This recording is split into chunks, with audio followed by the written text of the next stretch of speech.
Hello and welcome to Design Guy. Want to know how to quickly turn your Canva design into a PDF? I'll show you how. Click Create, then select Custom Size. Enter 300 by 300 pixels. Next, go to Templates and choose one. You can add any elements you like.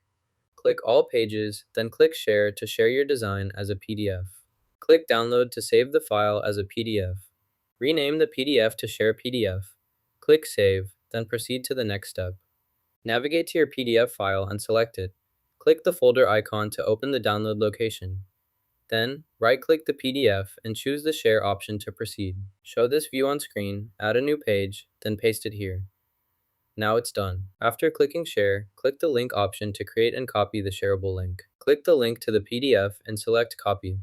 Navigate to the next page and click the Share button to continue. Click Copy to copy the PDF URL, allowing you to share it with others easily. Share your Canva design as a PDF by clicking the Share button and selecting your friends or social media accounts. Now you know how to share your Canva design as a PDF. Like and subscribe for more quick tips.